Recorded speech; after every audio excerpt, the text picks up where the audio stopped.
Coming up next on Get Caught in a Net. Caught in a net with ANet. For your mind, body, and soul. Get caught in a net with ANet.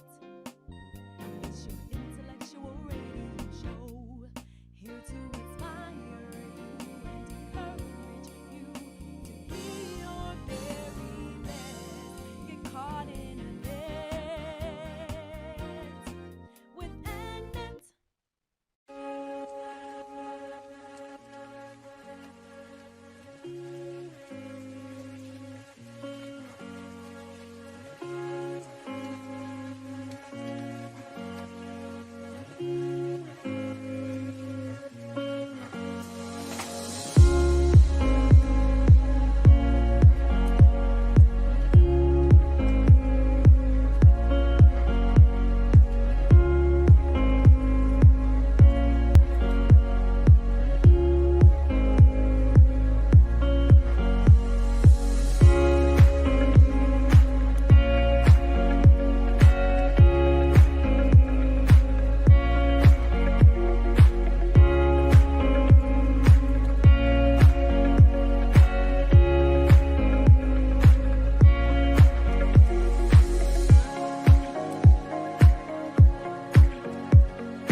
You are now tuned in to Mind, Body, and Soul with ANet, where your hosts, Annette Harris, analyze intriguing life questions and concerns, such as, do Christians suffer from mental illness? Have you wondered why they act abnormal? Or you may ask, what is really going on in their minds? Do you need a net? Well, keep listening for a biblical understanding of the psychology of the mind. Hey guys, great afternoon. Welcome to another wonderful segment of Mind, Body, and Soul with ANet. I'm your host, Annette Harris. I am also your certified mental health ambassador and author of Surviving a Silenced Heartbeat. I'm so excited to be here on this afternoon, guys. We have a great program for you on today. Listen, let me do this first. Lord, we thank you for all things. We thank you for this wonderful day that you blessed us to see. We thank you for what you're doing and how you're getting the glory out of our lives. Bless this segment and everything we go to say and do. In Jesus' name we pray. And the opening scripture is the first part of Hosea 4:6. And it states, my people are destroyed for lack of knowledge. Because thou hast rejected knowledge, I will also reject thee. And again, I always tell you, if you see my face around noon on a Wednesday, Central Standard Time, of course, it's time for you to come on and get caught in a net. Listen, we know that today starts off our Women's History Month. Yes, yay for the women. So we're going to acknowledge them this month. We're going to start off with a wonderful guest and co-host on today. But before I bring them in from our virtual waiting room, I want to let you know there are a couple of ways that you can listen to us, watch us live on today. And I see you guys coming in already, and I do truly appreciate you. I am live on my Facebook page, ANet GetCaughtInANet, also live on my YouTube channel, GetCaughtInANet Incorporated, and live here on my Instagram channel, GetCaughtInANet. So if you get caught in that, you won't miss us. Haha, pun intended. So I am going to bring in my beautiful guests on today and encouraging each of you as I am doing that to go ahead and click that share button. Click the share button, tag individuals in to this live feed. As a reminder, we've already had our promos to go out that we're on. I always say throw up the thumbs up, the heart, the care button. And again, as I already stated, make sure you tag individuals into the live feed. You see in my presence, I have, I'm going to start off with the co-host. Let me start off with the co-host on today. Co-host, I have, you've seen this familiar face. beautiful woman of God, Gwendolyn Gaston Gray, owner of Gaston Gray Consulting and our professional voiceover artist. She's done many great projects with that wonderful voice of hers. How are you doing on today? I'm absolutely wonderful. I'm so excited about this particular show. Oh, I guess we'll find out why. Well, thank you for coming in and consenting to co-host with me on today. I truly appreciate it. It's always a Thank you great for time. having me. Oh, thank you. And we have a returning guest. She's not new to Mind, Body, and Soul. She's gotten caught up in the net. Even had her own little theme song singing herself. A couple of years ago. Well, welcoming back to My Body and Soul, Adell Coleman DuBose is here, and she's the Chief Operating Officer of DCP Entertainment. I had to take my time to say that. So she's only one letter away from CEO. Oh, all right. How are you doing this afternoon? I'm good. I'm excited and glad to be here again. Good. I am so glad that you consented. I appreciate that. I admire you from afar, and I see all the things that you're doing. Of course, Gwen as well. But I'm looking at Adell. There's I think you're such a wonderful example to your generation, and even the ones before you. Our generation as well. Thank you. But, you're such a go-getter, and one that you're not going to stop until you accomplish your goals, and that's encouraging. It's encouraging to me. And so when we wanted to recognize Women's History Month, what better person to start it off with than yourself on today? So I'm truly excited. Let me do this real quick. Karen, I see you. Thank you for coming in, my dear. I sure appreciate you. That's my girl. Let's see. Okay, so I have a few things. I actually have your bio in front of me. But what I want you to do, Adell, if you would not mind, introducing yourself to my audience. If you, in your own words, who is Adell? Sure. You know, it's so funny. Like, I talk for a living, but I always say it's hardest to talk about myself. It's like, we'll get through this. Yes, my husband says, like, you're too humble. But yeah, okay. So yes, my name is Adell. My background is in media. I went to college, Penn State, for mass communications. I used to work at SiriusXM producing a few shows over there, and then moved to executive producing for the channel. I actually get my radio background from high school. I started a local radio station here in the Washington, D.C. area. I now work for a company called DCP Entertainment. We're a multimedia company, but right now we're focusing on the space of podcasting. We like to tell stories of those underrepresented communities and diverse voices and people of color that you don't and have not. It's getting better, but in the past hadn't really heard a lot from.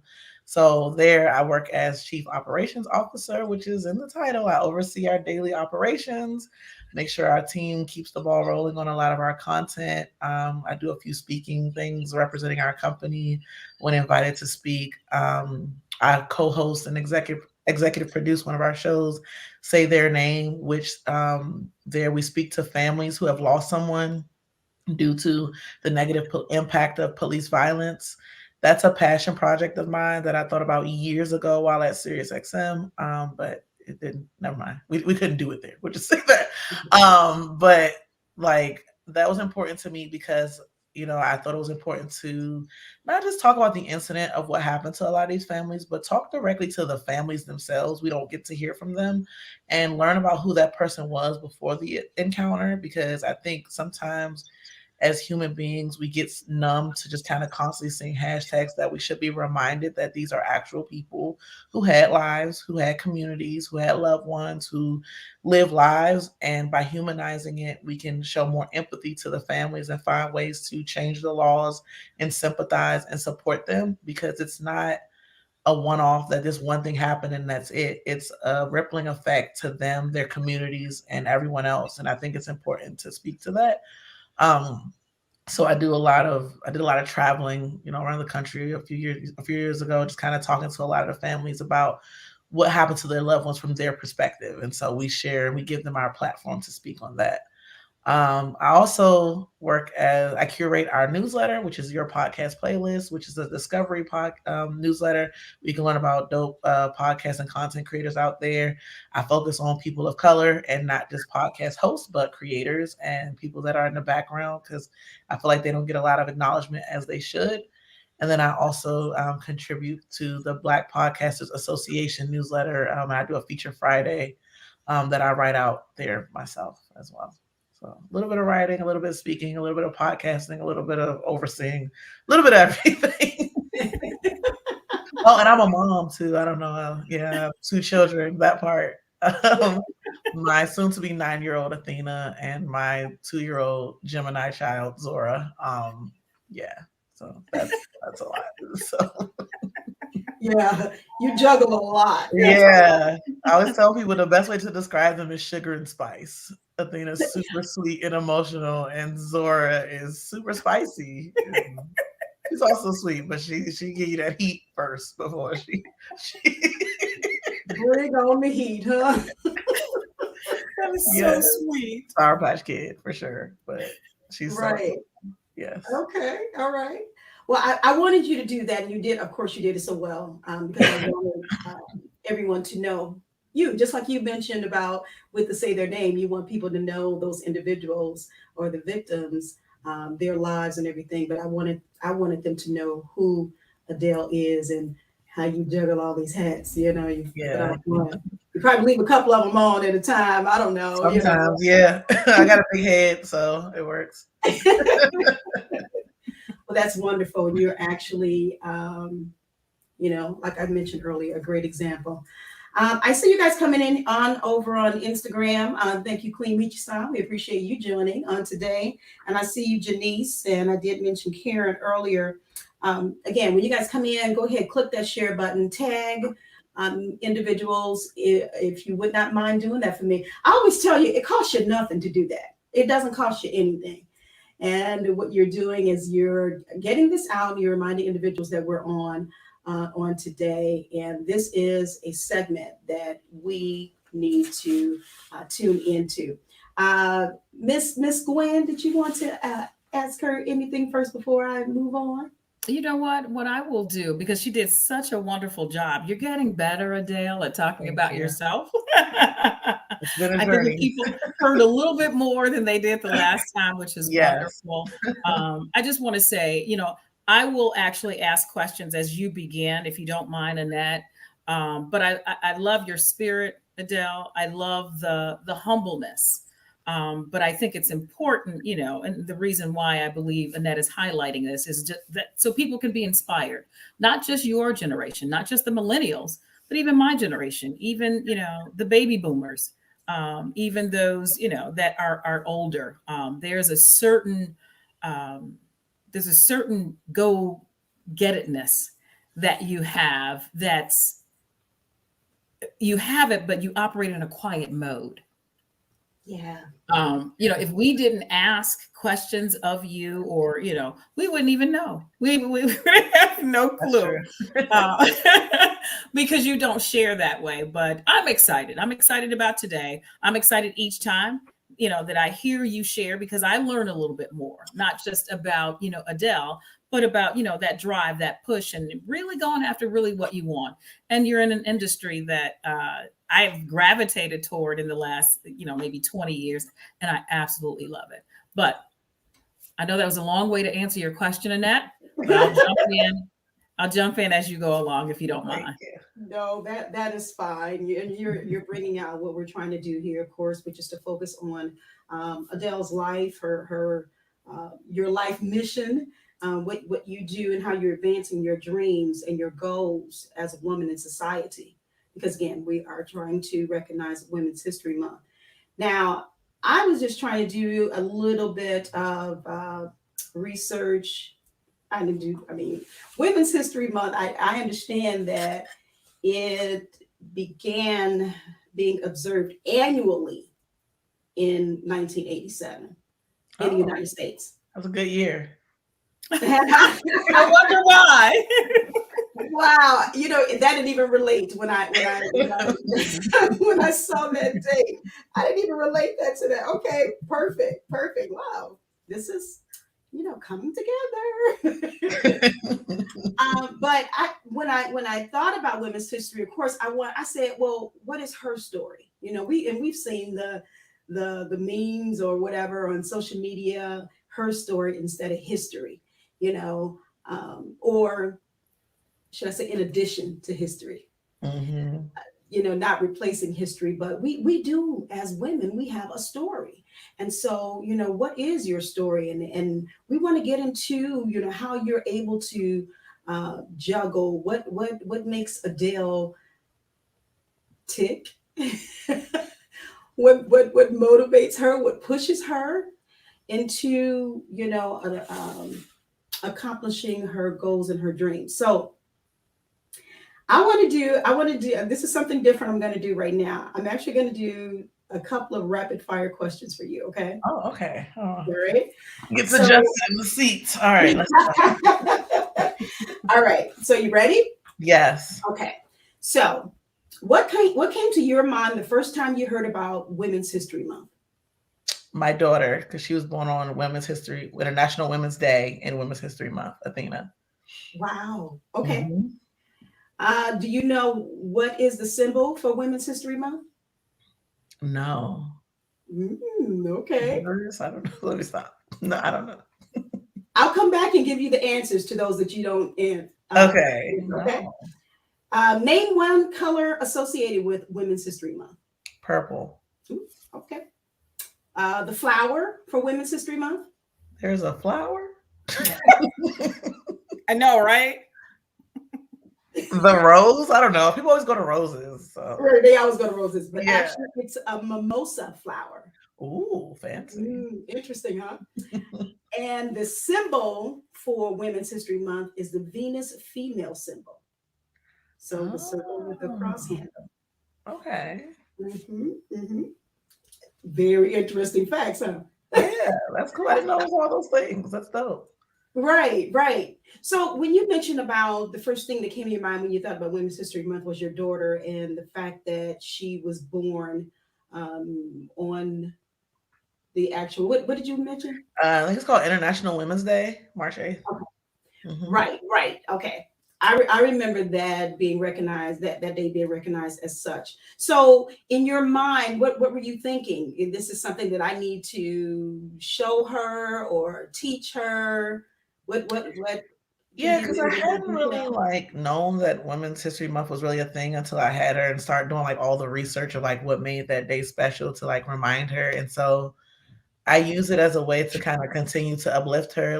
Look, sis, when you were born, little one, time changed because it was daylight savings time. Powerful month, powerful day, and then her name means goddess of wisdom. So just continuing to use that as ways to affirm her, you are powerful, you are strong, you are mighty, but it's also okay to have those moments of weaknesses as well. To just kind of continue to encourage her and uplift her and be here are the facts. It's not just me. Look what happened in the world when you were born. Yeah. I love that. That's and, beautiful. Being an example to her, which you've been doing such a wonderful job. So yeah, that's interesting how all of that is definitely relating. So Women's History Month, I don't know about you, Gwen. I can't think of the first thing I thought about. Probably the fact that maybe it was time for something like that to be established, so that we can be, recognized as women, because women do so much. We do so much, but not always getting the recognition, that we need to. So what was some of the things that came to your mind, Gwen, when you first time you heard of Women's History Month? Well, to be totally honest with you, I understand the start of Women's History Month to be kind of the same as Black History Month. Mm-hmm. Black History Month started as Black History Week, as we all know, by Dr. Carter G. Woodson. And it was just, we had too many contributions. to fit into just a week, but I thank God for his foresight. And even a month is not enough. To me, every day is Black History. Yesterday was the last day of its observance here in the United States. Today is the beginning of Women's History Month, but I'd like to think it's, for me, the beginning of Black Women's History Month. I understand that Jimmy Carter, our former president, Jimmy Carter, God bless him, started Women's History Week as an observance. And I believe that week was March 2nd through the 8th. So there you go, Adell. March 2nd through the 8th. And then that actually evolved into Women's History Month. So I'm grateful to former President Carter for, acknowledging that.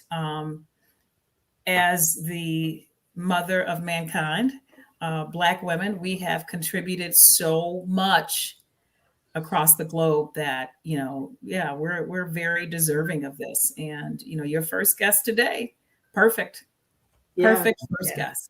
So that's what I think about. Okay. All right.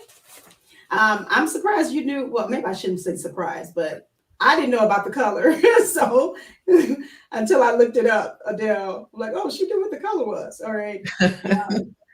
I need to do a little bit more research on that mimosa flower and why they came up with that. So I have no clue why they. Yeah. I will say I'm glad it's not the rose. So, like everyone goes to roses. So, yeah. Oh, okay.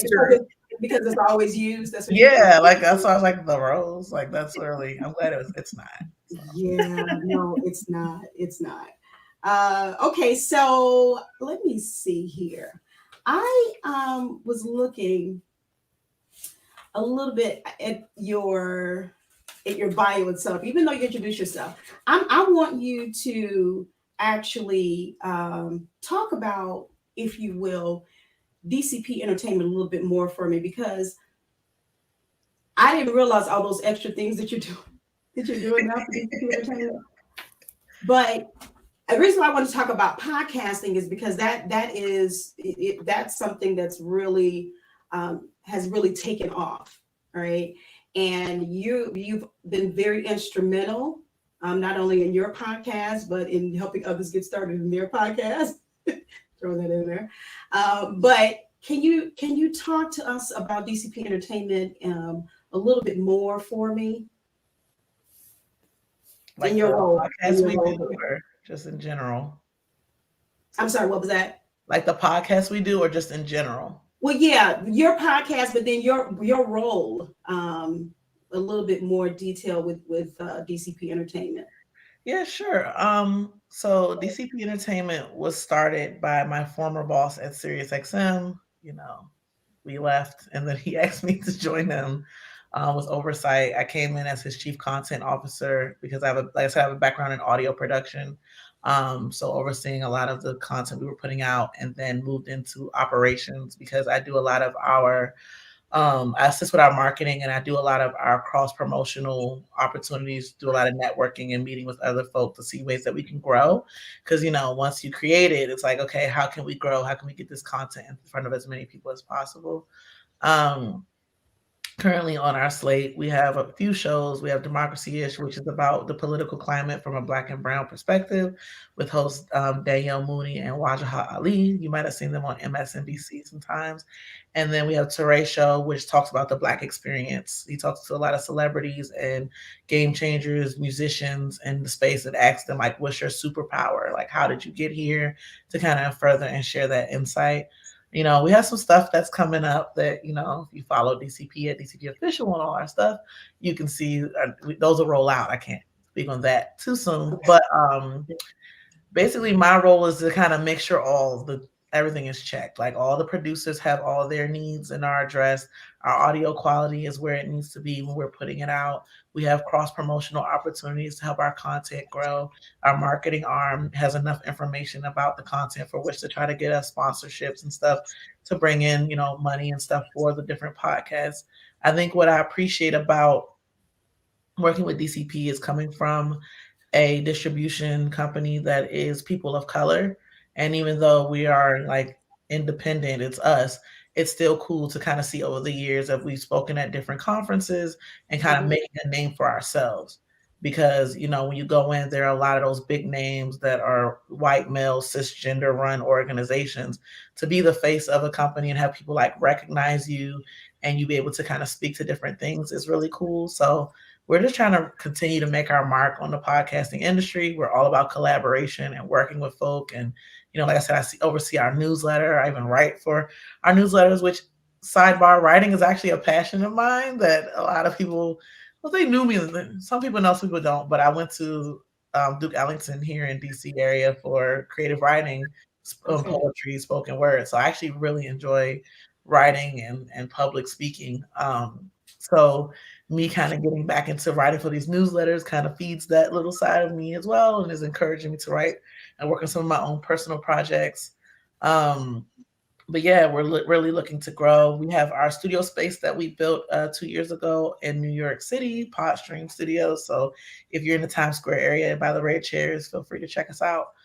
It's a really dope studio space. It's like right where they dropped the ball for New Year's. Like all the confetti came into the space. It's like right there. Yeah, like we're always looking to collaborate. We're always looking to grow. We're always looking to give insight, because for us, you know, coming from, you know, a major organization where you see that there isn't a lot of visibility, or it isn't a lot of us. Or I worked on Urban View, so the only time they really wanted to hear from me was Black History Month. Like, hey, what y'all doing? What can we do?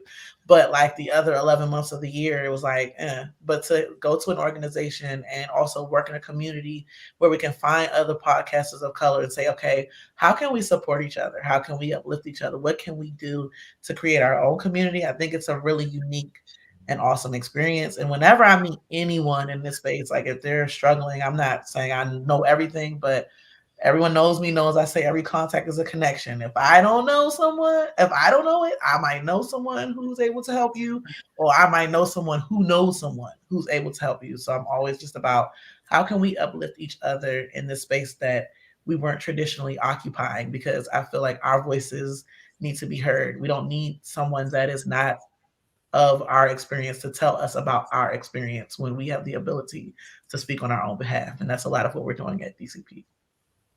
Okay. Awesome. And you're talking more in the sense of race or gender? Both. Okay. So and even beyond that, like we had a podcast that we had from a Paralympian, Lacey Henderson. Like, how often are you hearing from that experience? Or mental health, you know, like having those different conversations. It's just not, you know, what when you would look into podcasting in 2016, you would just see a white man and a microphone.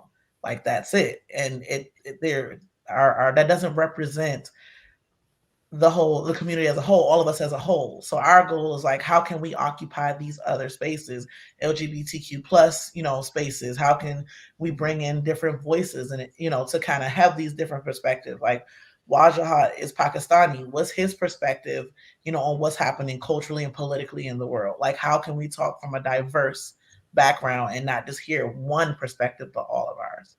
And then I believe not only that too, you know, to hear those perspectives, but even to celebrate us. Exactly. Celebrate those perspectives, celebrate our contributions, because we don't hear about those. Exactly. I know probably almost every Black person has the story, whether it was at work or a networking function, you know, where somebody asks you, why do you guys have the United Negro College Fund? Or why do you have the Soul Train Awards? Or why do you have the Stellar Awards? Duh. Sometimes you want to say that and, you know, I laugh about it, but that's because we had to be about the business of uplifting our own. We know that mainstream media, you know, and the news media, who's very guilty of this, it's just one-sided. They've got tunnel vision, and that's the way it was designed, so that we would not know and learn our stories, whether as Black women or, you know, as women, because we just did not count. And to a lot of people, we still don't. So we need to sound the alarm so that, you know, we can let others know, hey, no, we do make these contributions. We make a difference. We are the reason why this country runs, basically. We're the reason why, you know, those, you know, elite people have what they have because it was from, our toiling, our suffering. And we need people to know that. We need our people to know that so that they can be encouraged, to push on that, we do have what it takes. Matter of fact, a lot of times we're the smartest in the room, and I'll leave it right there. Yeah. And it's interesting too. I agree, because it's what I've learned too is like, it's not just about, like you said, me, Adell out here. If I see someone else that's like me, like literally just last week, I had lunch with someone who's like, I'm trying to do a podcast. I like mine, but what can I do? Like, I feel like I'm on an island. Even though we live in this world where work is different now, we're not going into these physical spaces. I don't want someone that looks like me or is speaking from a diverse background or wants to add their, their perspective, to the space to feel like I need to just give up because no one cares about what I'm saying or I feel alone. So it's about trying to connect and like, how can my experience help your experience to help someone else's experience? Because not only can we also occupy the same space, we can excel, because who better to tell our stories from these different perspectives to lift up folk, that looks familiar, or can share into that, like to grow. What better way than to kind of help out each other? Like if I look out, I'm like, okay, I see you over there. That's cool. But like, what's going on here with people with similar, how did you get there? Because the goal for someone that looks like me, the path is different, right? Than it might be for someone who does not look or sound or have my life experience. That's right. Okay. Well, you went ahead and answered my follow-up questions, because that's why I asked you about, were you referencing gender or race?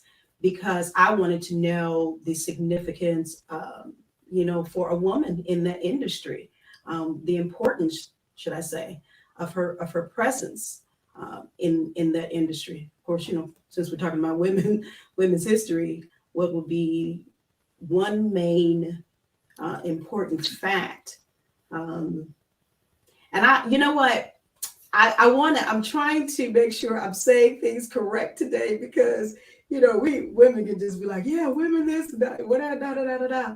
But the fact of the matter is that we do start a lot, we do a lot, we create a lot. But yeah, so what? Tell me what you think is just one significant fact for a woman to be her presence in the podcasting industry itself. Just that alone. Perspective. I feel like we all, even as women, we could be similar, but we all have different life experiences. We can relate on some things, and there are some things that we can empathize or sympathize or bring. I feel like I don't need someone else to tell me about the experience of a woman that is not, so it's like bringing that unique perspective, especially nowadays. Like everybody's grandstanding, everybody got their soapbox. You on Instagram, that's all you see. It's like, women this and that. Your woman doesn't cook for you, blah, blah, blah. Like, okay, cool. That's how you feel over there, whatever. But what's the other side of it? Some women may agree, some won't. But I feel like the importance is to have those varying perspectives, because I feel like if there is no movement if we're all on the same plane all the time or just agreeable. So I feel like by having a varied perspective is probably the biggest thing. Absolutely. Diverse ideas. That's, to me, the true definition of diversity, is to be able to welcome ideas. And it doesn't matter who you are. And I always kind of break it down. You got the president of the United States, and he has a cabinet.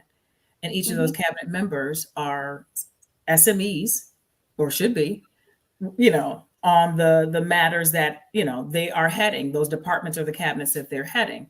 It's not the president's job to do every single one of their jobs. That's why they're there. But he has, or she has, the wherewithal to be able to choose those people for those cabinets that will best serve him, that vision. And that's just the same thing with anything that you do.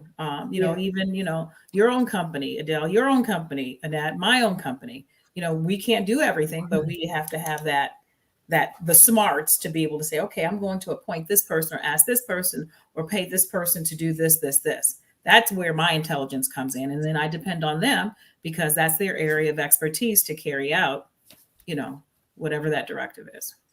Wonderful, wonderful. You guys are hitting it. You're hitting it, and you're bringing out, more and more, which is a good thing. Listen, we're about 35 minutes in. Just want to let you know, if you're just not joining us, you're listening to Mind, Body, and Soul with ANet. And I have my wonderful guests here on today because we're focusing on Women's History Month.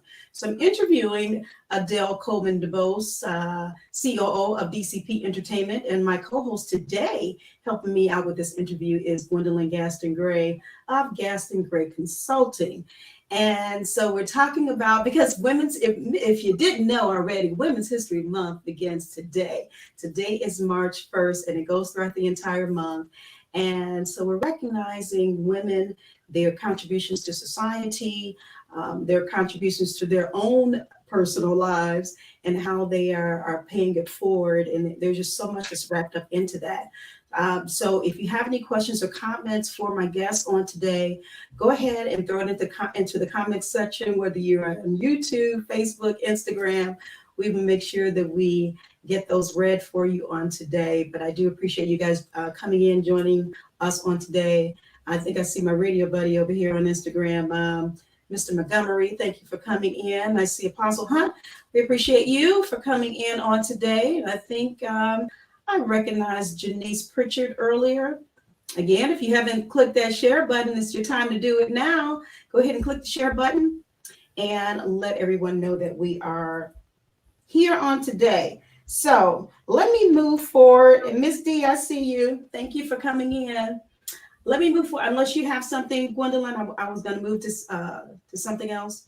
No, you can go ahead. You can go ahead and move on. Thanks. Okay, well, thank you so much. Adell, do you recognize this quote? Uh-oh. I had reasoned this out in my mind. There was one of two things I had a right to: liberty or death. If I could not have one, I would have the other. Do you recognize that quote? Is that Fannie Lou Hamer? Am I close? You do. Close. No. No? I recognize it, but Okay. part of it. I don't recognize the whole thing, but part of it. Okay. All right. Gwendolyn, do you recognize it? Actually, she took my answer. I was going to say, I'm sick and tired of being sick and tired of Fannie Lou Hamer, but. Okay. Harriet Tubman. Oh. Harriet So Tubman. We were close this way. Yeah. Right. And I think that's probably what I meant in terms of being close. So here's another one. You guys should know this. You may shoot me with your words. You may cut me with your eyes. You may kill me with your hatefulness. But still, I rise. Right. come on, I'm waiting for somebody. Yeah. God bless her. Yes. God rest her soul. Maya Angelou. Maya Angelou. Yes. Right. But I wanted to recognize some of these quotes, and I have some more because words mean a whole lot. They do.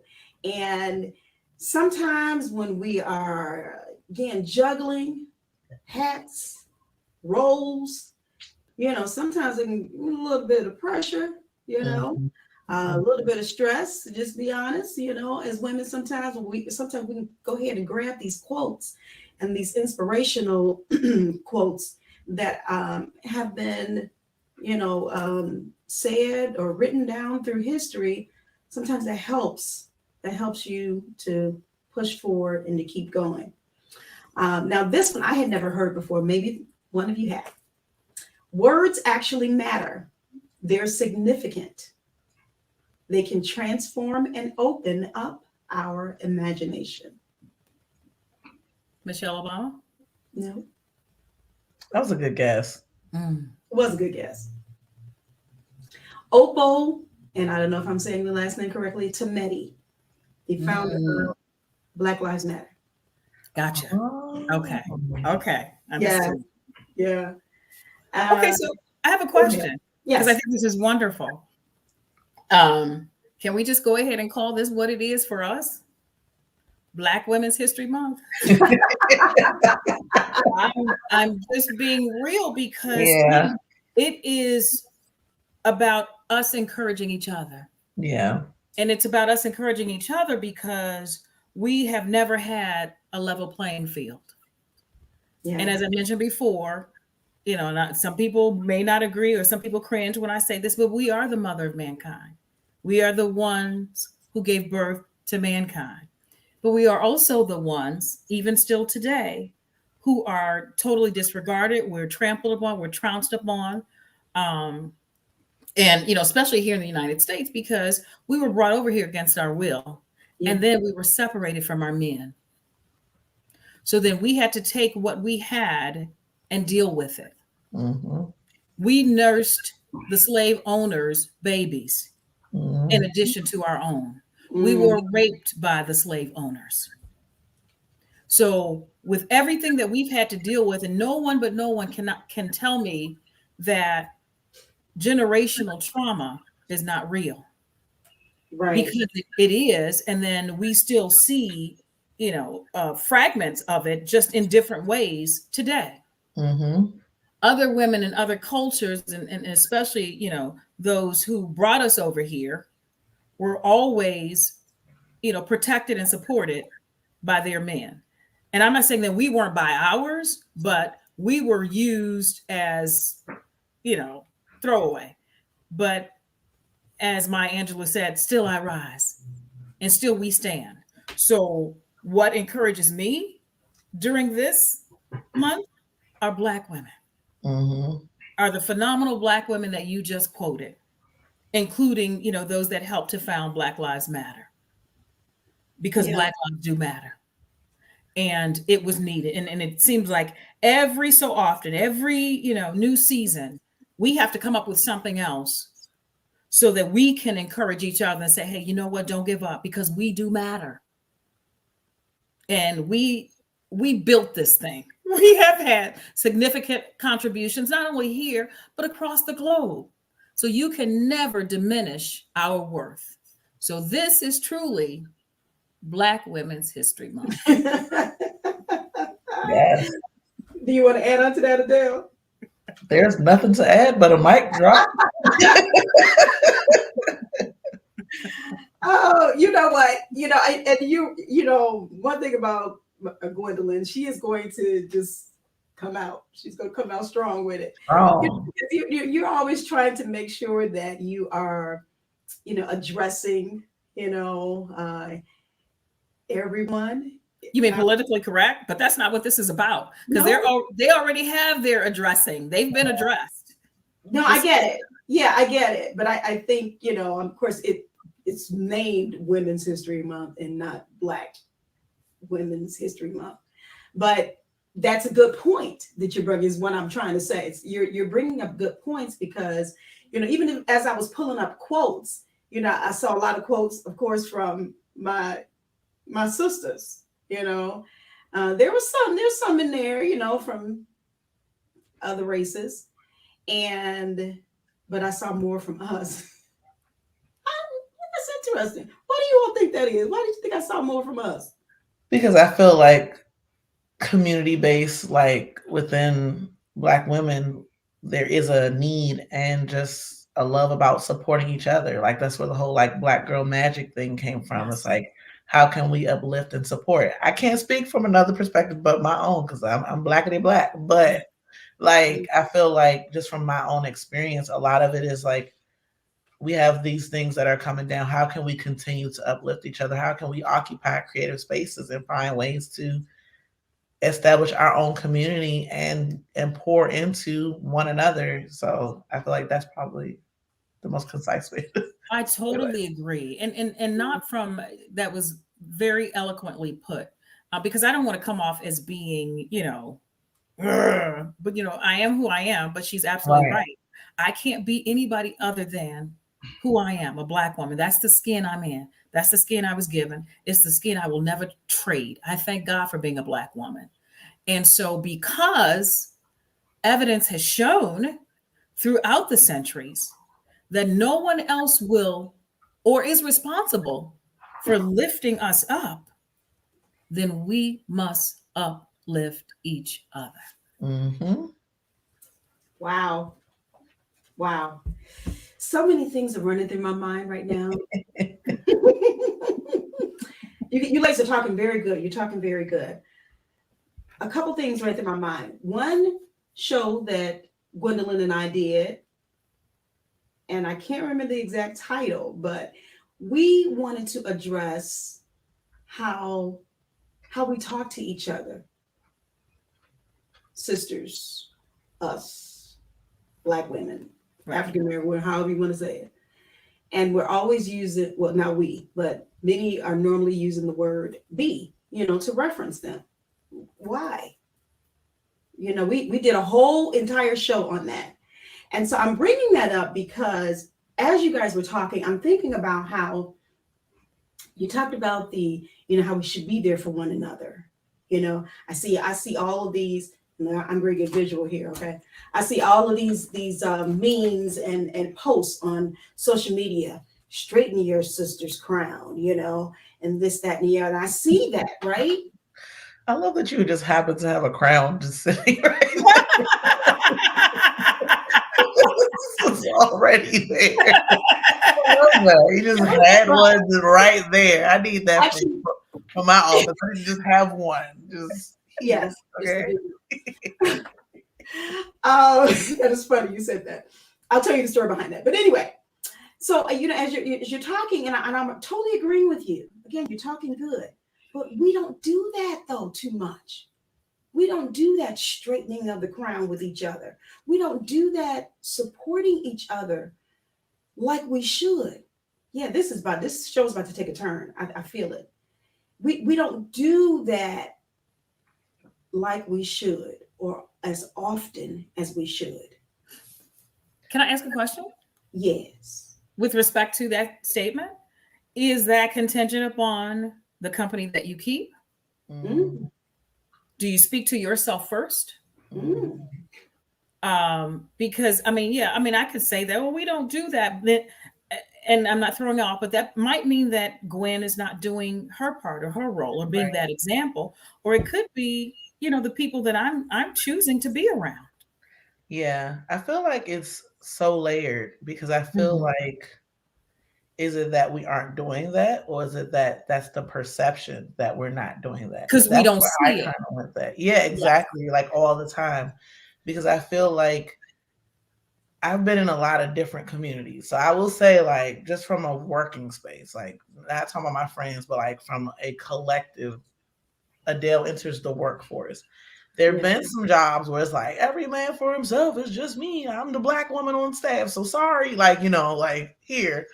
But then I will say, like, in the podcasting space, I have a dope village of Black women, like amazing. And it's growing. And, so I feel like it's like twofold. I feel like, collectively, we should occupy spaces where there are visual representations of us helping each other out and fixing each other's crowns. But I also feel like sometimes you're working against the machine. Yes. I feel like if you look at, perfect example, a couple of weeks ago, TikTok had this little thing. Sorry, it's a thing going around where it was, I forgot what it was called, but it was like the Black girl train, where you find another Black woman, you follow her, you give her encouraging words, then she pays it forward and does the same thing. Then she pays it forward and does the same thing. And it was this big thing. Like, I'm not even on TikTok and I knew about it.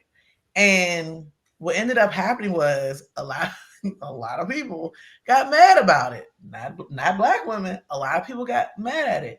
We already know a lot of these algorithms on social media. You see Black creators doing stuff, making these dances, and then a white creator will make it and it blows up. Next thing you know, she on Jimmy Fallon doing the dances that weren't hers to begin with.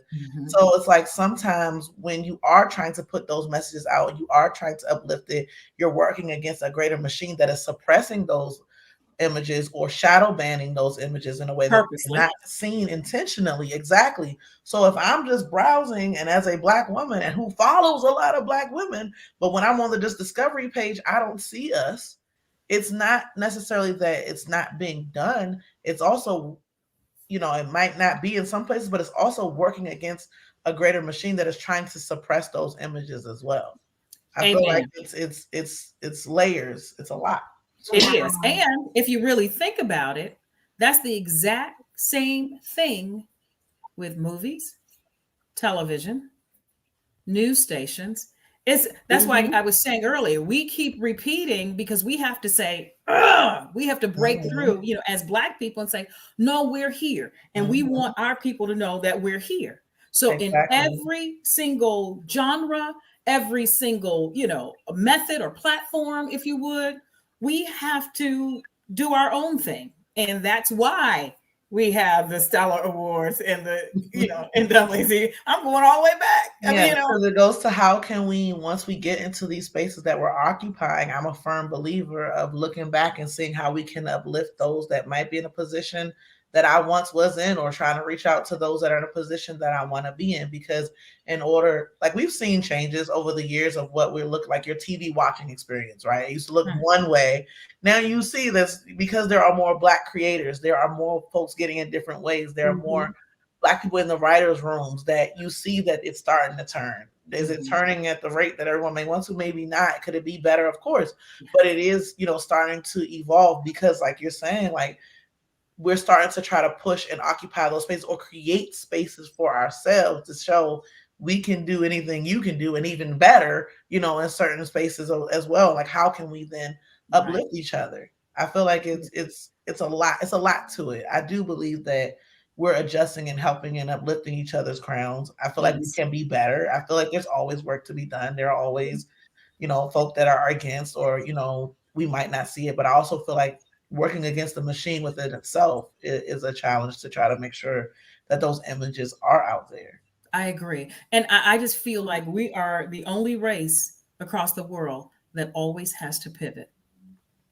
Always, because someone is always trying to disrupt, interrupt, make us look bad, so, and then we ended up having to, okay, well, let's do it this way. Since they control this, or they're doing this, and or since they put plants in there, and since these people are committing crimes with Black prosthesis, okay, well, now we got to do this. So or we're the ones that too. Those, I call them whataboutisms. Yes. Like, ooh, Black girl magic. Well, what about blah blah girl magic? Yes. Or Black boy joy. Well, what about my joy? Like, it's always these what about. No one's saying you can't celebrate yourself. Go. And they're already celebrating themselves. Great. But why is it every time it's like we do I want to highlight this, or all these whataboutisms? Well, what about this? What about that? Why can't it be? Exactly. You have. Yes. And they always had it, and they've never been required to pivot. But every time we create something of our own, somebody that's not us always wants to come in. They always want to be a part of it. They always want to see what we're doing. But the reason why we're here is because you kept us out of what you were a part of. So why do you want, if you're on purpose excluding us, why in the world do you want to be a part of something that we've created then? That makes no sense to me. Exactly. This is a high conversation. See, I felt it. I knew it was changing. So you guys are just now joining us. Yes, we are still doing the Women's History Month recognition, but this conversation on today has changed to kind of look at our Black women during this month and beyond. Because what did you say, Gwen? What are Black women? We are the mother of mankind. Okay. All right. So it's true. So you see my guest today, Adell Coleman DuBose, and then Gwendolyn Gaston. Great is my co-host on today. So we're talking today. This is a discussion that needs to be had. All right. Apostle, thank you. I did see your comment that you shared. Thank you so much. Crystal Hill is here, and she says Adell is the dopest, though. Yes, she is. I agree. Crystal. Right. Beatrice is here. Thanks for coming in. We appreciate you. She says she is working and watching. Well, I appreciate that. Don't work too hard over there. Brandy has joined us. Great afternoon to you as well. Buddy Gill, did I say hello to Mr. Buddy? Thank you so much for coming in, Buddy Gill. I know Buddy Gill. working and watching too. But yeah, this is a good conversation. You guys can join in on the conversation. I'm looking on YouTube, Instagram, Facebook for any comments that you may have for us on today, or any questions you may have for my guest or even my co-host, because she will answer your question too. Yes, she will. This is about Adell. But yeah, this is good stuff, because I'm glad that you answered that question by bringing out, what's around us and the narratives that we really need to tear down. And you talked about the different layers, because I guess I probably need to kind of look out myself, and I'm just gonna tell off on myself, look outside. I love the fact that you said you have great support from women in the podcasting industry. That's wonderful. I'm just gonna be honest. I don't have that in the radio broadcasting industry. I don't have a lot of support from the women. I just don't. You gotta come into one of these podcast conferences. It's gonna change. I'm telling you. Okay. Where our people are, we're gonna go find them. We're gonna go find it. Okay. All right. I'm tagging along to you. Hold on to your bag, and pretty much. Like Crystal say hi. She's one of my podcast fam. Like she's dope. We just met because I was taking a random selfie of all the Black people at a conference, and she was in it. And I was like, I don't know her name. And I was like, hey, and that's literally how we connected. And now, wow, like, I love it. Favorite people, like I do too. Yeah. But do you think? And I don't know. I'm just asking. Do you think sometimes that it's the generation gap though? Because it seems okay. I don't believe that. Now, what we do have though today in this generation, whether it's the millennials and alphas or whatever, we have things that we can see it readily now. Okay. So it can give the appearance that they are more woke. And I know a lot of people use that term loosely, but again, we are here because our ancestors were woke. That's the only reason why we sit here today. The only reason. And I never doubt that for 1 minute. Not only were they woke, but they fought. Don't think for 1 minute that your ancestors said, oh, we just gonna, let them do whatever they want to do. No. And, and different people had different roles. I mean, just like we say about, Malcolm X and Dr. King, God rest their souls, different means to the same end, right? For the most part. And you had to have different means to the same end, because then you had different areas of focus. You had different people where you had to deal with different thinking and different mindset. And we still have that today. So there is never a cookie cutter, but every single one of them fought. Every single one of them sacrificed, because otherwise we wouldn't sit here. I just don't understand how we think that they were wusses and we exist. That's some crazy thinking. Yeah. You wouldn't be here. Yeah. So, I mean, we have things at our disposal now that, of course, they never would have dreamed of. But right. They fought so that we could experience this. They fought so that, what was his name? Reginald, whatever his last name was, could create the cell phone, the Black man. I mean, so this is our inheritance. This is part of our heritage. This is part of the sacrifices that we must say, okay, we got to make, even with, Adell and the sacrifices that she's making. I mean, she went to high school in the DC area. She is brilliant. She went to Penn State. And then, so now she's sharing this, not only with, those people that she networked with, the masses, those people she can touch, but even with her offspring. This is for her posterity, whether it's posterity by blood or posterity by culture. And this is how we help and, each other. This is how we engage each other. We just have, we got a bigger platform now. So, to whom much is given, much is required. So now we've got a greater responsibility. Mm-hmm. And so things we have to do, things that are done on purpose to exclude us, we have to be even more diligent about doing things on purpose to be inclusive of us. Okay, you said a mouthful there. That was good stuff. Sorry, I'm sorry. No. It's good because my mind is always going. It's always thinking. Did you want to answer that, Adell, before I say something else about that? No. Sure you do. Of course you do. You do. Go right ahead. I can see it in her eyes. I definitely agree for sure that, that there should always be a constant acknowledgement of where we came from, because I do believe that you have to know where you came from in order to know where you've been and to know where you're going. Like, I definitely, I have, like, you got to learn from the past. Mm-hmm. It's a little different for me. I feel like in different spaces, I feel like just generally, overall, like older generations, younger generations, I feel like there does not necessarily have to be a difference, but I feel like social media and certain things kind of flips it for some people. Like, there are some people who are like resisting it or, whatever. And there are some people that are embracing it and are willing to learn or willing to evolve and willing to grow. But I feel like in different spaces, right? So like, say where I work in like podcasting, I feel like a lot of the people, different age gaps, ranges, there's a curiosity there, but there's also a lot of resistance. It's like, I don't want to listen to that. I'm going to stick here with my radio and I'm good, and I'm not trying to hear all that, and there are some that's like, tell me more, I feel like it's a balance from my experience in like the workspace.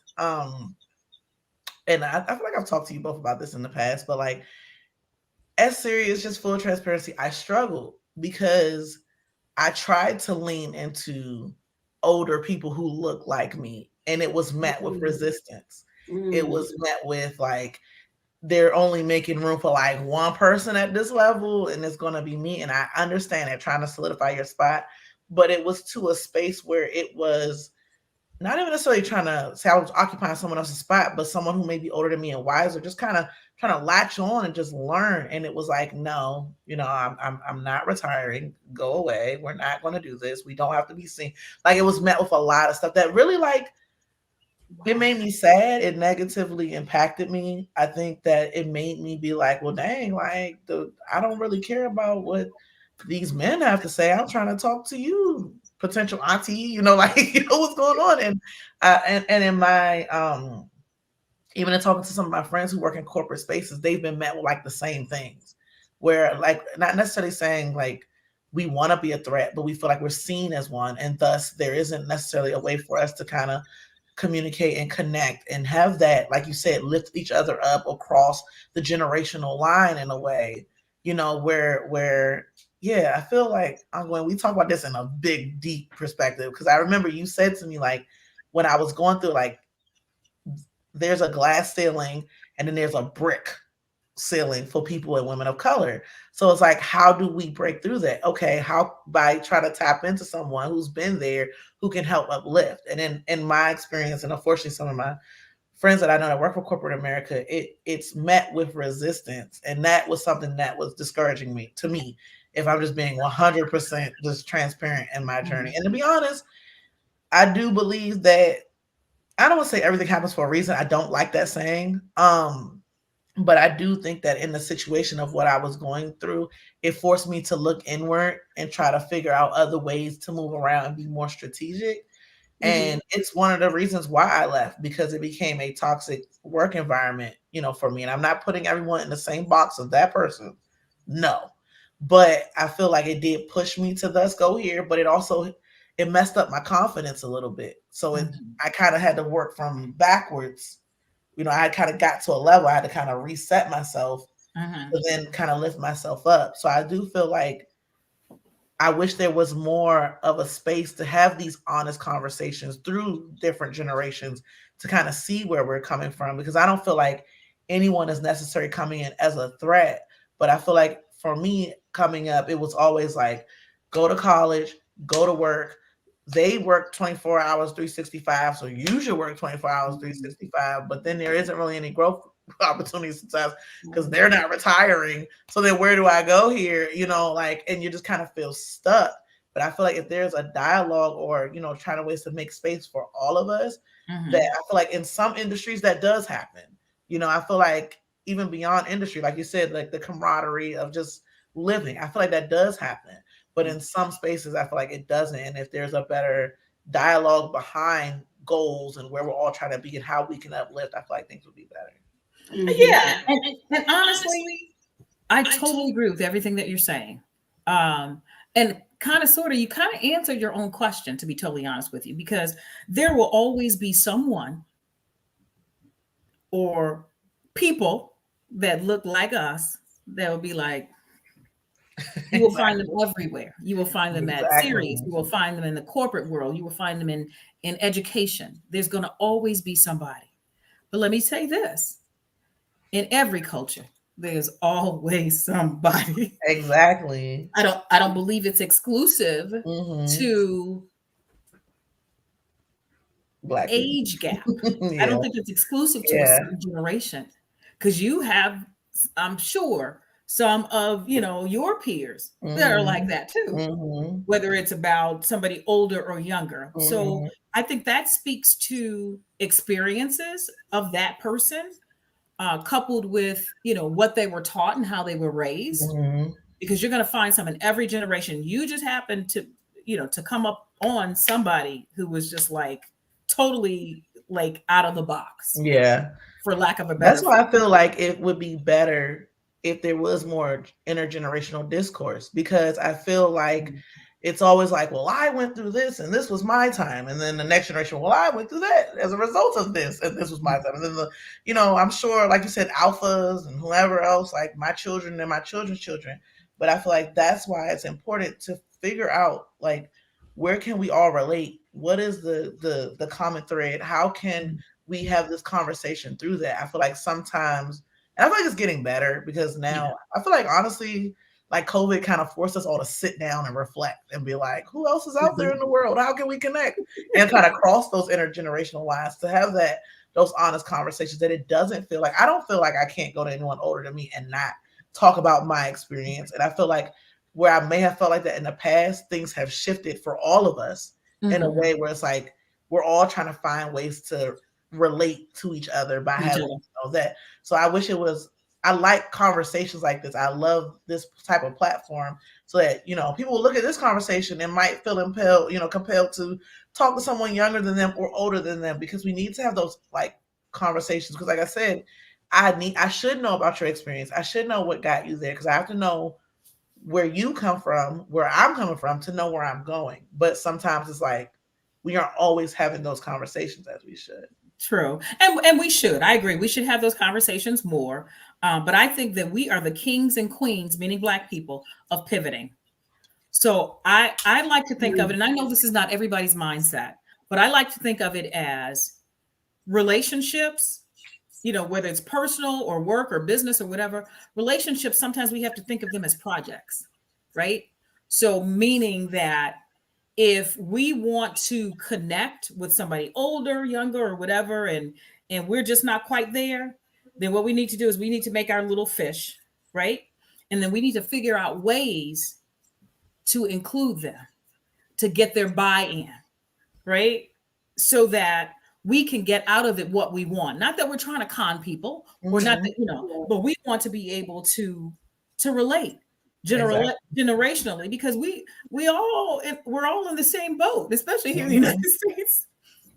I mean, you know, some of us have more money than others. You know, some of us, you know, have experienced other things that some of us don't ever want to go through, but we're still viewed by, you know, powers that be as just Black people. So I think it's incumbent upon us to be able to help each other. And then sometimes that means like taking that extra reach or whatever. And sometimes that means leaving like you did. Sometimes that's what that means. Exactly. Because now you are in a spot, right? Whether it was, well, it was Chris reaching out to you, or whether it was Miss Maggie encouraging you, that you had a network of people that said, okay, come on, we know that hurt, but we're going to help you get out of this. We're going to help pull you out. Exactly. That's why I feel like it exists somewhere, right? Yeah, exactly. And so I can't, and that's why I said, I feel like that's why it's important to be able to talk across, generations and find, like you said, that common denominator for us to have something that we can be able to relate to. Because I feel like a lot of times people put themselves in these boxes. Well, I'm too old for this, or I'm too young for that. So if we're able to have that dialogue or find something, common ground that we can connect on and build from there. And I feel like I do truly feel like COVID forced that, because we were all looking for something to do and we had no choices but to talk to each other. True. Right. And then too, because as humans, we need that. We need other human interaction. That's how God made us. Right. So yeah, going crazy. Okay. Wow. You guys took that question and ran with it. No, but that was a good thing. There was a question. No, I'm just kidding. Yeah, there was one in there because I'm right. Yeah, you're right, buddy. He says he's enjoying the Adell and Gwen show today. Yeah, have mercy. But you know what?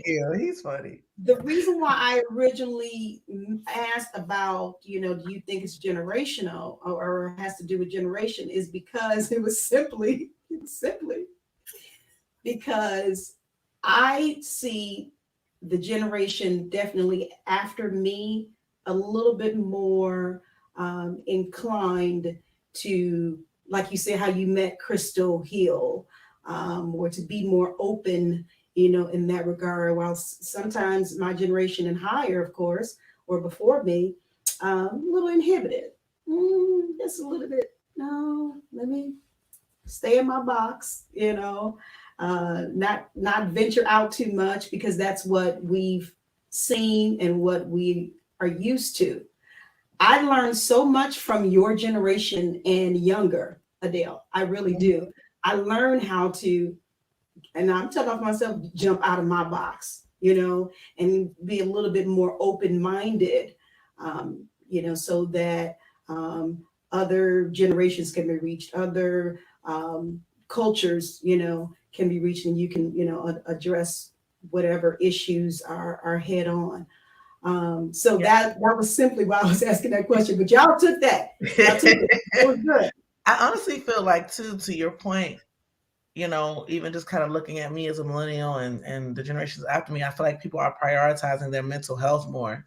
I feel like people are really looking like, what feeds me, like what helps me more, and being, a little more selfish, where like culturally, as a woman, as a Black woman, historically, we have not. Like, it's like, let's take care of everybody else and all their things first all the time. And I will admit, I'm still guilty of it. Like, I was literally talking to my husband the other day. I'm like, I'm starting to block out time in my day that is mine. If it's just me watching something, if it's me writing, it's just mine, because it's like, you deal with the guilt of always trying to make sure that your house is functioning.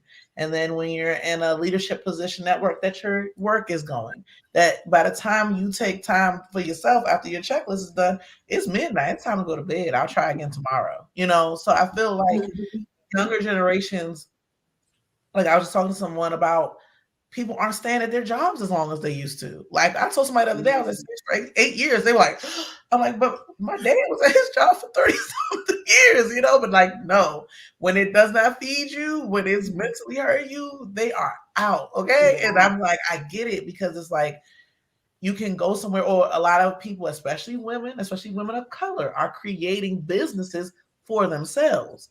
Black women businesses are evolving. That's one of the highest things that have come out pre-COVID. That, like, listen, okay, to the point about that brick ceiling, I'm going to build my own house. I'm going to go out here and do my own thing. So I feel like there's a mental and emotional shift that's happening, right, that I love seeing that. Even within myself, I'm like, hey, if it doesn't feed me or benefit me, or it isn't something that I can't leverage or that I enjoy doing, then why am I doing it? Right. Yeah, bills have to get paid, but I I left one job and was still able to sustain and be okay. So there are other ways to kind of I make think that's awesome. And you brought that out beautifully. And I think it just makes my point again. We are the professionals at pivoting. And I go back to what I said before. To whom much is given, much is required. Now, if I was to use, my grandmother or my, grand aunt or great aunt, they didn't have the resources that we have. Right. So because now we have more, you have more, Athena will have more, Zora will have more. There's more that's required. So yes, now, okay, we did do everything, or I can't even say me. I can't say that. I'm the beginning of Gen X. Some people say the end of baby boomers. It depends on who you're talking to. But I didn't even go through what my mom went through. I had a little bit more than what she had. She had a little bit more than what her mom had.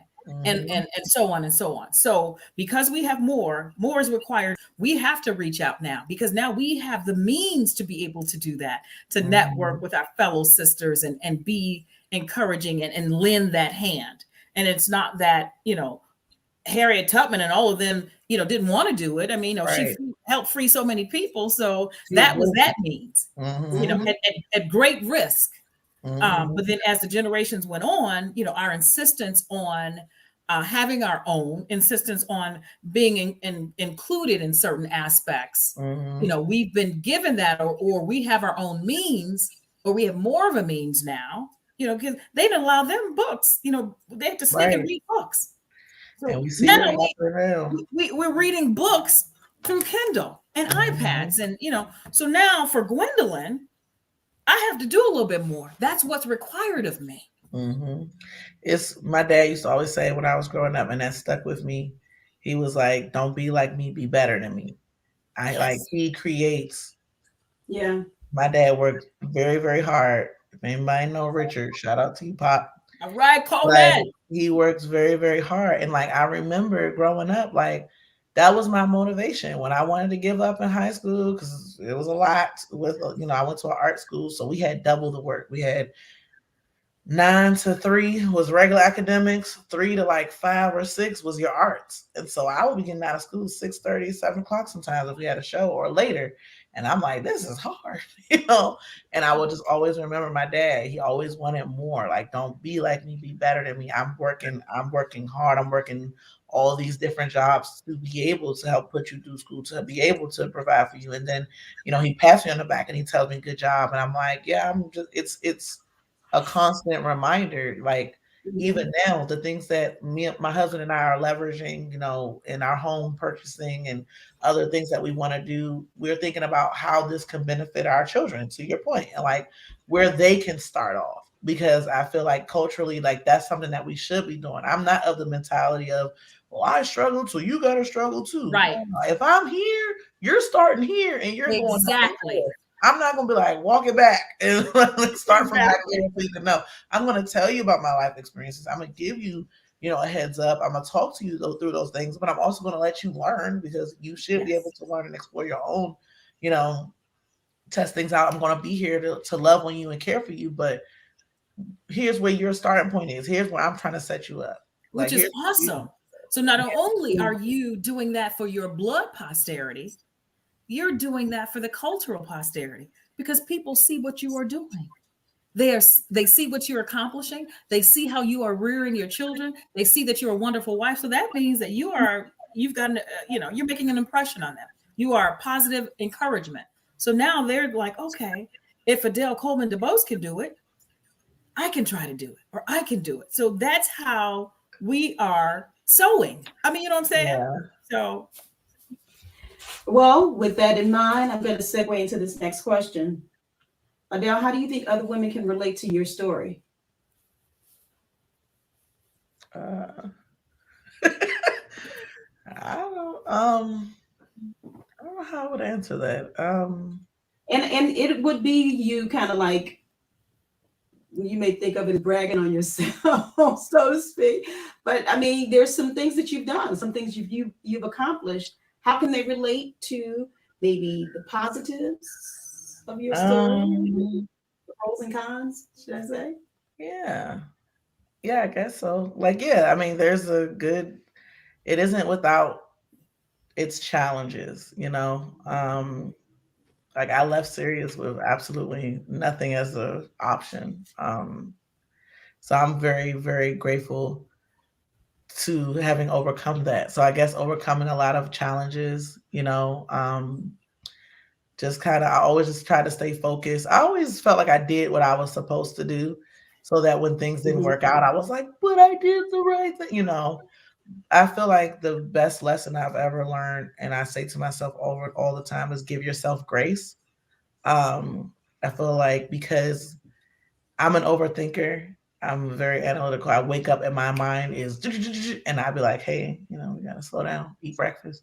But I feel like just like you said, hearing about my story and my life experiences, it wasn't always easy. It was just left lessons that I even learned along the way. Like I came into Sirius as a call screener. I was qualified to do board operations, but I was like, let me just get in the door. Let me see where I can go. And then opportunity will present itself, which it did. And you know, I ended up leaving there as an EP for the channel, talking to Right. people, meeting people, and everything I do with my mom, or rest in peace to her, in my heart. Because Mhm. like I always just like, how can I work and move to make her proud, or how can I work through those challenges? Because, you know, to your point, you know, about your older, you know, ancestors are having that community. Unfortunately, in my a lot of my professional career, my mom was not here. My mom passed away in 2011. She was there for my serious time for like maybe 3 years, but after that she was not. And so it's like you think about like, what would she think about what I'm doing? Am I crazy? Like, what is this? What did I do? You know, you know, what have I done? But I feel like just being, like I tell people all the time, like I'm not, I'm an open book. I love talking. I that it was this thing going around that was like, the thing you got in trouble in school the most for is probably what you do as a professional, and that is me. I get in trouble all the time for talking. They would be like, Miss Coleman, Adell's a great student. She just talks entirely too much during class. That's me. Like I'm an open book. I love talking. I talk for a living. I like to talk about my life experiences. So I feel like people can relate because of like the challenges that I went through and the things that I've overcome, and just know that like I'm I'm trying to be better about talking about the good things that I've accomplished. Like I don't brag a lot, but I will like mention it. But I'm also like, how can we relate and how can I uplift others? Because I feel like there is a common thread for all of us. You know, like Mhm. I feel like our life experiences as women, as Black women, you know, give us something that we can all like connect on. Um, Yeah. so I feel like just hearing from me and the stuff I've been doing. It's a lot though. I don't know if people have all that time. It's a lot.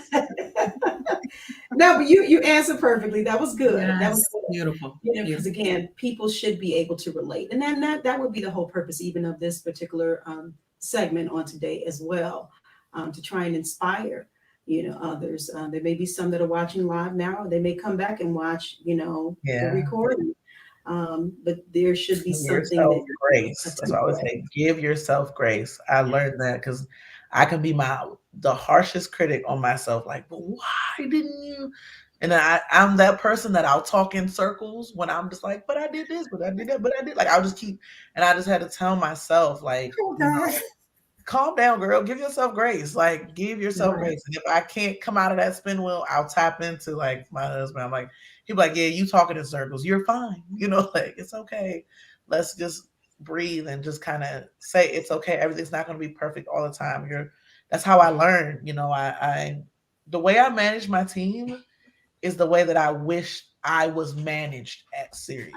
The way Ah. I would have liked to be able to approach my boss. My boss, my direct boss, he was cool. That's how I'm with him now at Mhm. DCP.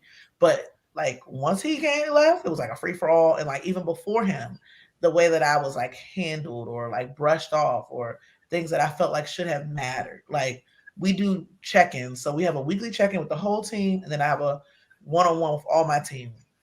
We'll talk about the day to day. We'll talk about the job that needs to get done. And then I will literally say, how are you? Is there anything that you need?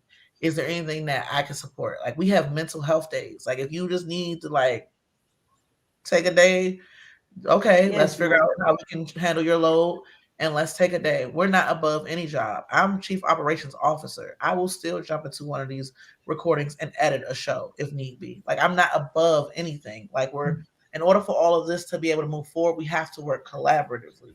So it's like, how can we, help one another? And so that's one thing I'm always pouring into my team. Are you good? Are you sound a little, you good? You said you weren't feeling well. What's going on? What time can you be done today? So you can just take the rest of the time off because the work is still getting done. You need to talk about something. There's a conflict. Let's talk through this. I want you to be heard. How can I, even if it's something I don't agree with, I still want you to be heard. How can I pour into my team in the way that I wish I'm the boss that I had wished for, in my past job experience? That is beautiful. And from a human resources perspective, you can't get any better than that. And I want to let you know or remind you, because I'm not letting you know anything you don't already know. You went through that so you could become the boss that the other person should have been. That was a teaching moment, and you received that well, because then you pivoted and then you said, okay, because I went through this and I don't want anybody to feel like that. And I don't want anybody to feel toward me like I felt toward the other one, right? Not only that, we're speaking about, Chris, and you being, working with Chris now. There still had to be a favorable relationship when Chris was at Sirius, right? He had to think enough of you to say, hey, come over here. Come on over here. Right? So yeah. And everybody who knows, that's my work husband, as people say.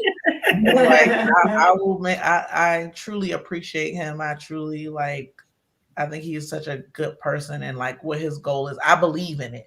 Because if I didn't believe in it, I might have been like, oh, I don't want to leave for another. But I believe in what he's trying to do, and what we both learned from being people of color at these places, and the type of culture that we want to create outside of DCP, but also within. And I appreciate him forever for having at times more faith in me and my abilities than I had in myself. I remember vividly, I'd be like, okay, you want to go talk to the staff? And like, no, you can go talk to them. He will push me, and I'm like, why is he pushing me? But I really do appreciate how I've learned and evolved, because I agree with a lot of how he operates and how he talks to people, and it doesn't have to be this all the time.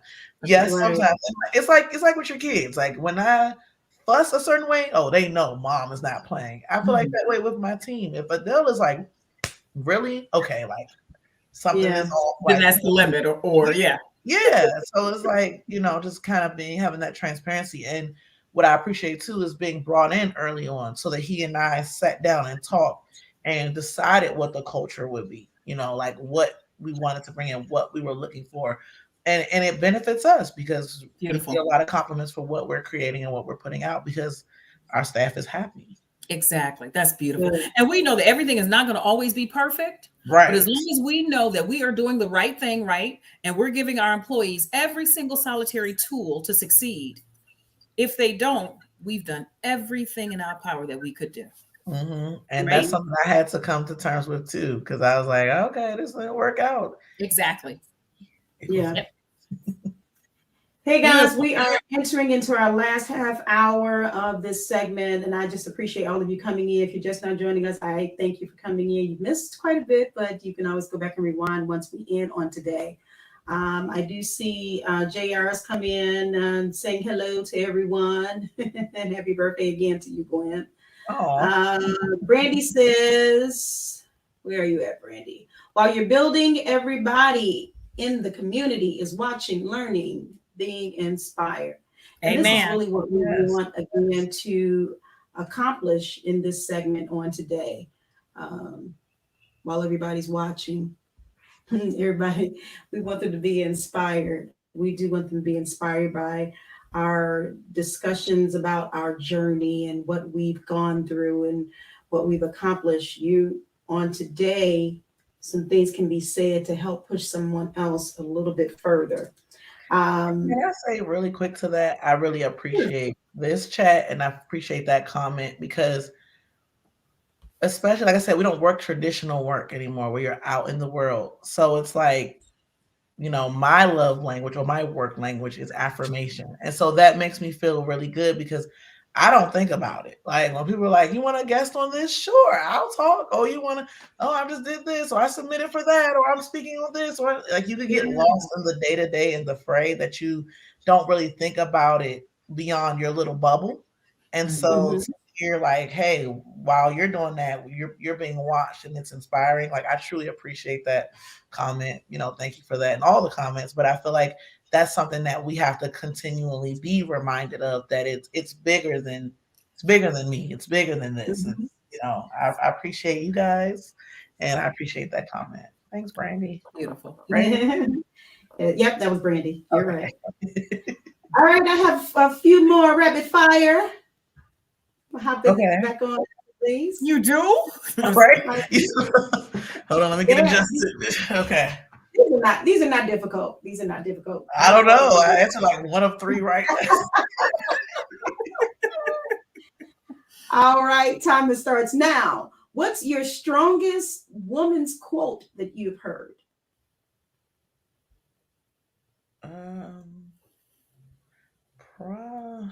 Probably the one you said earlier about Maya Angelou, "Still I Rise." I feel like that's a good one. Okay. What's the weakest woman's quote you've ever heard? The weakest? I don't know. This one I just said. I don't know.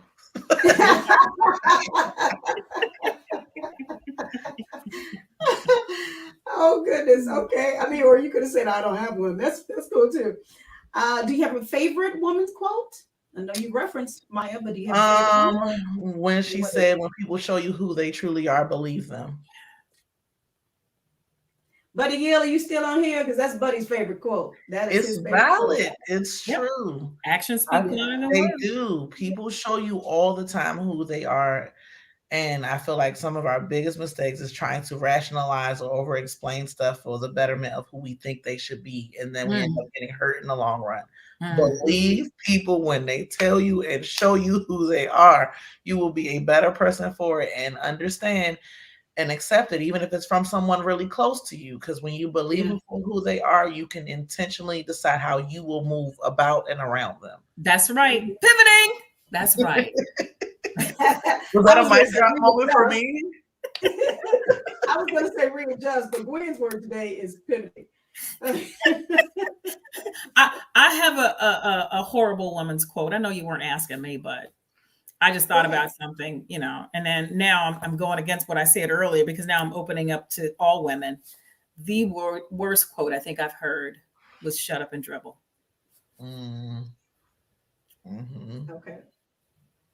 Okay.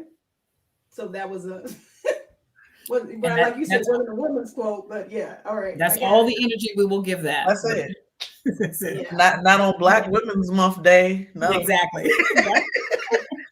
It wasn't a sister. Okay. We're going to end that right there. Lord have mercy. Okay. Give me a word or sentence. I kind of felt you did this, but I'm asking again anyway. Give me a word or sentence to inspire other women. Give yourself grace. And when people show who they are, believe. I'll let her get away with that. That's fine. And be open. Be open to meeting people, and having those conversations. Because you don't know what you don't know. That's right. Okay. I feel like this is a whole mic drop segment for me. I know, girl. She's spitting. Listen, this is not a rapid fire, but I do want to ask you, Adell. And again, we're talking about her story. So your story today. How can you relate your journey, your personal journey, to the psychological and then the spiritual aspects of everyday life? I think for me, it's important to stay grounded in something. Like prayer, meditation, just something to help. So just full transparency for me. Um, due to some of the things that I've been through, I got diagnosed with PTSD and depression and anxiety. And when I found myself spiraling out the most, in addition to still trying to function, was when I wasn't grasping for anything. I just kind of let everything go and let everything flow. What held me was meditation and then meditative prayer, and just really being open to that, and then knowing what works for you. We aren't cookie cutter people, so cookie cutter formulas don't always work. Right. Sometimes I have to literally get the little singing bowl, and just that chiming noise is the most relaxing thing for me in any space. It pulls me out of whatever space I may be in, and allows me to have a clear mind, because sometimes if I am there trying to pray through it, I can't think clearly. I find something that's able to kind of help me to literally physically and emotionally remove me from that headspace. And so those bowls really, it taps into my senses. That's what works for me. Also, I know my husband watches this, he's going to laugh. The smell of rain is very calming for me. It's like the most amazing thing ever. It's like a pending storm. I'll open the windows and just the smell of rain. It does something to me. It just literally, if I could bottle it up and just spritz it everywhere, I would. I feel like, I've been able to come past a lot or work through a lot. I still deal with it in the back pocket every once in a while. Probably the most thing is anxiety, because I live in an anxiety-driven world. I function in a quick-paced work environment, so anxiety is there looming. So I feel like finding different things that works. It's not going to be just one. So for me, it's the sound. Sometimes it's journaling. And then I'm getting better at this, but knowing that I can tap into people that I can trust. It's very hard for me to always just kind of be open, and also trust that the people are going to have the best intentions, because unfortunately in the past, I've had a friend or someone I trusted use my mom's death and weaponize it against me when they were upset. So that made me, in true Adell fashion, become very like closed off and recluse with that part of me. And so by it being that part, it kind of snowballed. Like, you can't trust these people with nothing. They use all this stuff against you. So I'm getting better at finding my little community. I don't really believe that you got to have 50 million people around you at all times. The older I get, the smaller my circle gets, but the more realer it gets for me. And I really feel like I can trust those. But being able to find somebody that, even if they don't agree with me, but just like listens to me, like I'm going through it, like just having that way of being able to outpour. So I think like the short, quick answer overall is just to say, finding different ways that work to be able to outpour and thus clear your head. And then also give yourself grace, knowing that you don't have to jump right back into it, be it work, mommyhood, whatever, that may have brought you to the space that you're like giving yourself that breather to take a walk or reset and figure out best ways to strategize. For me, it's also writing everything down. I know we live in a digital age. That's great for them.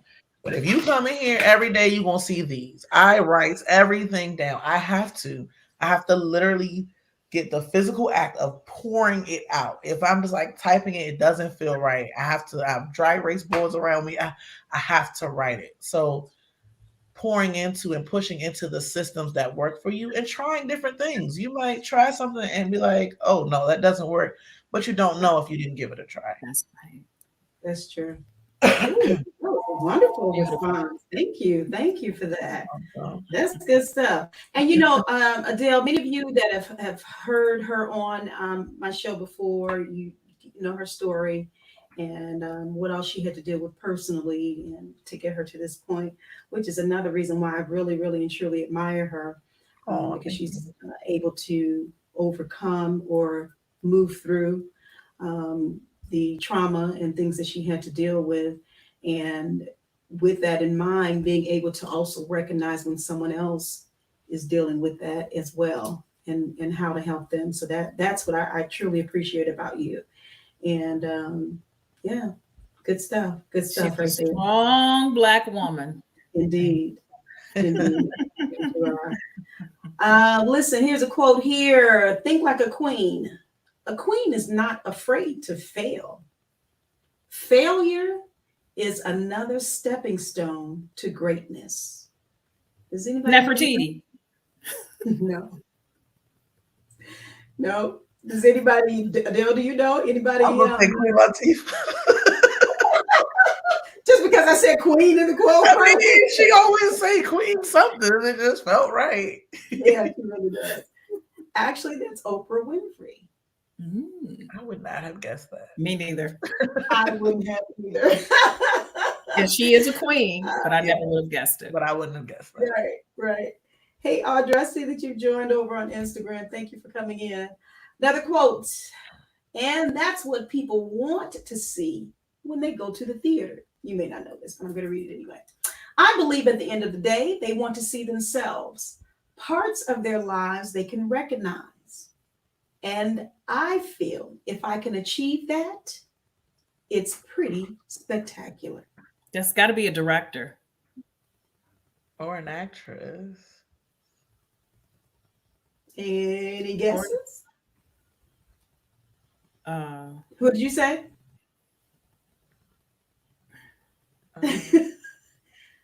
You guys are in the right industry. No kidding. You gave it to us. Right. I'm going to say my favorite person, Angela Bassett.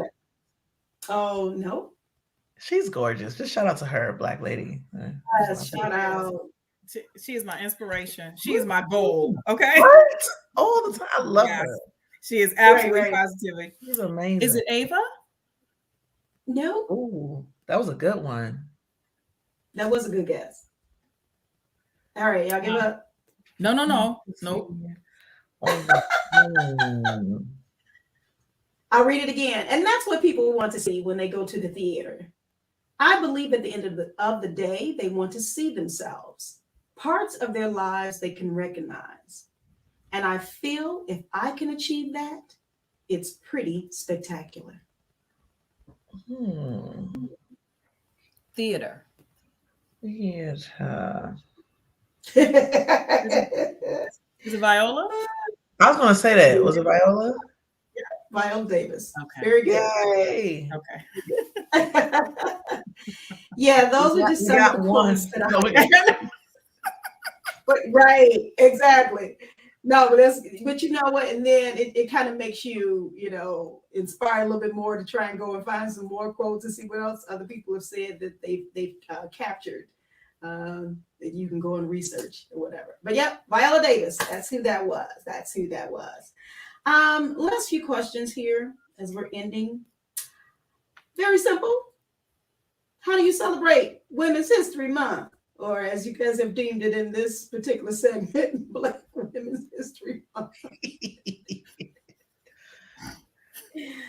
How have you celebrated in the past? What will you do this year? Adell.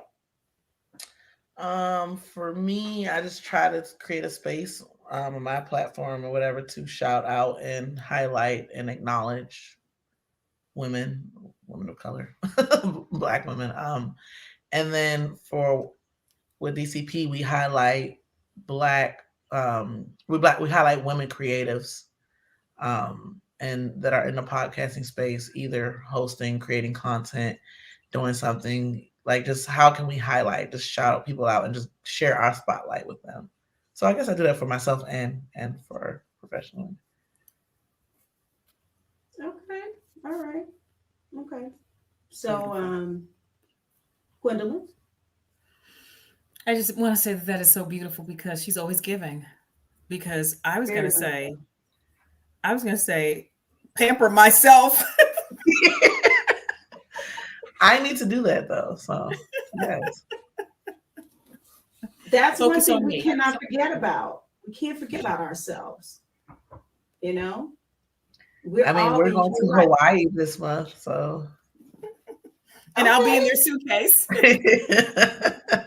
Just kidding. Just kidding. And I'll be visiting my great aunt who is 87 years old, who lives out there. So, Beautiful. Beautiful. Okay, well that's a good self-care right there. Yep. So yeah. All right. You guys, I don't know how anyone else is going to celebrate you need to celebrate Women's History Month. Black Women's History Month. My sister has come on here and declared a whole new she done changed the title and everything. it was when she did the Wakanda for me that I Right. I mean, just all matter of factly and everything. It's, just call it for what it is. All right. Yes, This is been good. As we're ending on today, anything else that maybe you didn't get a chance to say that you want to leave with us on today, Adell? Well, first I will say thank you very much for having me. This has been a lot of fun. I really enjoy, talking to you guys and, being in this space. I just have the giggles the whole time that we're together. So this has been great. This is a wonderful way to kick off, this month. So I'm really, really excited about that. And to your listeners and everyone, they can feel free to follow me, on Instagram or wherever at SkyKissed. And no, I always forget. I think I sent you my stuff. I always forget what my socials are. But like, just stay. I know I'm. Yeah, it's bad. But yeah, stay encouraged. Give yourself grace. Do some self-care. Yes. Uplift a Black woman. And just be great. Thank you for having me. Beautiful. I don't know what my social media is. I never remember it, but I'm sure you have that. Thank you. Yes, I do. I'm going to try and type it into the comments section. Yes, my Instagram is sky_kiss3D. And then my Twitter is @skykissed. Yeah. Okay. Yes, please put it in there. Annette, we're you. typing this now. Gwen, are you able to share with us where they can find you or any last words first and foremost? Well, you can find me at Gaston Gray Consulting on Facebook. Or you can find me on Instagram at Gwen, GWEN, excuse me. I think it's 6187. Last words, Adell, you've just been phenomenal. This, is a wonderful beginning, Annette, to Women's History Month with an emphasis on Black women. That's right. How is it? And you've been such an encouragement. It doesn't matter your age or whatever, and I know that you will encourage others. So I'm encouraging you and Annette and all of the female viewers. Sometimes you just have to encourage yourself. Go look in the mirror and say, I'm every woman. It's all in me. Anything you want done, baby, I do it naturally. Oh. That's all I can contribute because I'm not. I wasn't even going to try that. That's good stuff right there. Good stuff. Thank you for lending your vocal cords on today. All right, so I think did I get this right? SkyKiss_3D. Okay. Yeah. Annette. On Instagram, yeah. Change the IG. Yeah, Sky_Kiss3D. Sky_. Gwen, can you do it for me? in your own. But you know what we'll do? We'll make sure that it's corrected. She put it in the chat. Do you see it? Let me see. Did she? Yes. Okay. Yes. Right. I was trying to get my name, but someone's been sitting on Adell Coleman on Instagram with no posts for like a while. Nothing. Oh no. Is that right? Okay. All right. It might. So I'm going to make sure I update this when we. No, it keeps coming out like 3D for some reason. Okay, we'll get that corrected for you guys. All right. And So you'll make sure to know where to go and find her. But Gwendolyn, I also need you to put your information in the comment section as well, because when people come back to this, they can look at the links to be able to continue connecting or connect with you all. All right. So yeah. Okay. So that is okay over on YouTube. I'm going to update that as well over on YouTube so you guys have the right information. Okay. We don't want you to miss her wherever she is on social media. Social media is our life now. No. This has been grand. Again, thank you for your time on today, for answering my crazy rapid fire questions and sharing again with us, about your story. We appreciate that. And Gwendolyn, thank you again for coming in and helping me out on today. Thank you for having me. It's been an honor and a privilege. It's very fun. Yes, this is great. This is great. Yeah. We All right, gotta guys. come back at the end and close it out. I'm sorry, what was that? I said we got to come back at the end and close it out. Right. There you go. There you go. All right, guys. As they're exiting out on this afternoon, I just want to thank you guys again for your time, for supporting us on today. I'm seeing a delayed video over here of you doing your Black Panther, Gwendolyn. But thank you to my listeners, to my supporters, all of you, Instagram, YouTube, Facebook Live. Audra, did I recognize you, Audra? Thanks for coming in. I appreciate you. I'm sorry. I like to do that because we want to make sure we include people, right? Yes. We're glad that you like to do that. Yes. Okay. All right. Guys, next week I actually have 2 shows scheduled. I have Tuesday evening at 7 p.m. So that is a different time and a different day that I want you guys to make sure of. We're going to play the promo for that. And then, of course, we'll be back here on Wednesday next week for another women's HERstory, segment. Okay, so stick with us. We'll play the closing and we'll see you soon. On the next session of Get Caught in a Net. Caught in a net with ANet. For your mind, body, and soul. Get caught in a net with ANet. It's your intellectual radio show. Here to inspire you and encourage you to be your very best. Get caught in a net with ANet.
Get caught in a net with